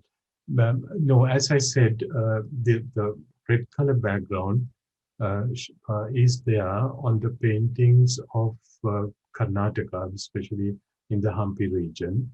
So I need to do some more. Of course, Kumarasamy and others, another Kumarasamy and others have spoken about it. Which you don't, I mean, that is in the hill country. I mean, when I say hill country, it is the Kandy area. And if you look at the down south area, also the coastal area, you don't see that reddish background. Especially when another Kumaraswamy spoke about the Vesantara Jataka in the Digalduru temple, the red color background is very clear. So this is something you find in Karnataka. And don't forget that last kings of Sri Lanka came from South India. And there should have been some sort of an impact. So let me stop at that answering the question. In the future, I'll be looking into that because I need to speak to my colleagues, my Indian colleagues who are, especially Mantira Sharma and others who are working on these questions to answer correctly your question. So it is halfway through answer to your question. Yeah. I'm referring to the Totokoma Mirisa Veheragalda. Are you referring to the black color Totokoma Mirisa temple? I didn't see the black in the fasting Buddha. He's always Subramanian, can you rephrase the question, please, until I answer the other questions? So, good evening, Professor. Other than the life and the chronicles of the Buddha, is there any paintings, sculptures depicting the Buddha's teachings? Oh, no. It's a very good question. To my knowledge, in Gandhara, no. In Andhra Pradesh, no. In Sri Lanka, no. So you can see the Buddha turning the wheel, but it doesn't, I mean, talk about the basics of even the simple basics of Buddha's teaching. No, I mean, the only way I can think about it is to write in the language, I mean, whether it is Gandhari or Sanskrit or Sinhala or Pali. Answer is no to this question. I think it was left to the Buddhist monk to explain the teaching of the Buddha. It's not the program that you can see. Then Lily, dear Prof, thanks for these lectures. I noted that the elephant images change between the black and white. Is there any reason for that, or just the nature damage of the painting? No, this painting that I am referring to, which is in the Agurankita temple, it is I would call a modern painting. It's a late 20th century painting. it's in a way the elephant is black. I mean, of course, elephant is not totally black, but it looks black. Black has also he's become wicked because he has killed people and he's drunk. When Buddha touches, it becomes white. I mean, pure white. White means it's a way to say that he is no more the wicked elephant who killed people. So this may be the message that the painter wanted to give, that you would not see. I don't know whether how this is depicted in Gandhara art, whether the elephant was painted black or white because the polychromy has gone, because very rarely you see in Gandhara art the remaining of the paintings, unlike in people have done a lot of research on Greek and Roman art on the polychrome, so we have an idea how these sculptures were painted, but not in Gandhara, apart from the recent findings from Messina in Afghanistan, where the excavations were done. They found the sculptures still with the paintings, original painting. So partly the answer cannot be, the question cannot be answered because the paintings have disappeared from in most of the Indian forms of Buddhist art like Gandhara and Andhra. Dear Professor, thanks for your lecture. It seems to me that the representational formula used in the murals in Sri Lanka cave temples complex share some similarities to Gandhara narrative reliefs. Too, such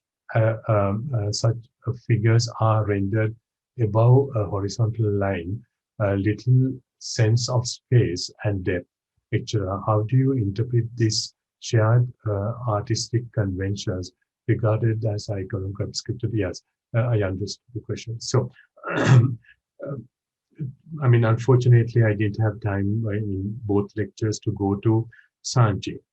If you look at Sanchi, especially, for example, the Vesantara Jataka, the scenes are not separated.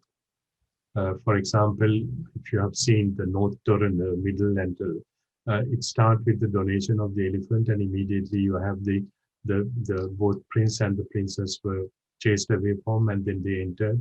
And so the scenes are jumbled in a way. So they are not detached. The detaching the scenes from one from the other came from Gandhara. No doubt about that, as I said on the other day. So you have this staging or acting of the scenes. So you go one by one in a chronological order, going from right to left, depending on the place where you are. So they separate them as if you are watching a continuous theater. So when the screen opens, you see one thing on the stage, and screen closed and it reopens, you see another scene. So it's exactly the same technique that the Gandharan artist used. In Sri Lanka, you don't get the stage effect, but the registers are well separated, as you correctly observed, with the lines. They are horizontal and vertical lines. So each scene has it. So I know why you asked the question. Is it some sort of inspiration from Gandharan art? I am unable to tell you because then I have to compare with also the other forms of art. I won't deny that by the 18th century, very little was known about Kandyan art. So, I mean, the main excavations were started towards the end of the 19th century. So then I have to work further on where the inspiration came from to Sri Lankan art, and then try to answer your question in a scientific way. So give me a little more time. If I live long, I will answer that question too. I don't know, is it a time so we have to stop, or we can take some more questions? Maybe we can take in one more question. So it's our last question. Last question, okay. Yes, thank you, Professor, this wonderful talk. Correct me if wrong. I noticed that most paintings or sculptures of Buddha Sakyamuni do not have a mustache. Oh, very good observation.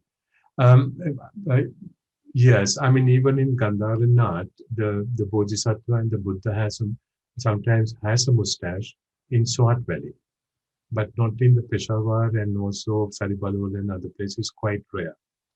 But in Sri Lanka, I can't go back to the PowerPoint, I don't have time, but if you want, I can send a photograph to you.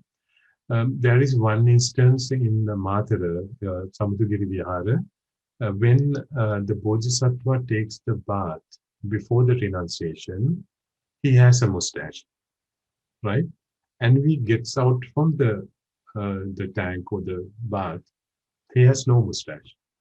So that's the only place where I could see the Bodhisattva with the mustache. So again, whether he forgot it or whether he added it, it's very difficult. Normally in Sri Lanka, sculptures, we don't have at all a mustache. Normally, all the sculptures I know, because I mean, in Badula, Dambulla temple and many other temples, the polychromy is still there because the statues are inside the temples.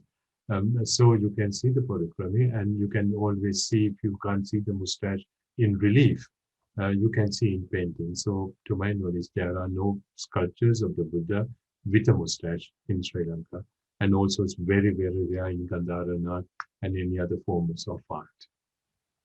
I think we'll have to stop here, right? Or you want to take another question? Yes, I think it is about time. So thank you very much for your lecture today. We really had a great time understanding the mural paintings in Sri Lanka. And thank you all for your questions. So we are very thankful to have Professor Bopearachchi as our guest speaker and have Tung Lin Kok Yuen as our sponsor for the lecture series. I'll now pass over to Dr. Cherry for us to have a final note. Hello, Professor Osmund and everyone. Thanks all of your participation, and also for Professor Osmond. This week is really very wonderful. We have your two wonderful lecture, especially for the Gandhara and also for today's topic. I think today's topic is also very, very important for all the students, for the beginners to learn Buddhist art, because to understand the life of the Buddha in Buddhist art, it is the first lesson. Okay, thank you very much for the very, very wonderful lecture for this week. Thank you very much. Thank you all of you. Thank you. Thank you, Professor. Thank you. Thank you very much. Thank you. If you have questions, you can always ask me. Thank you. Okay, bye-bye. Thank you.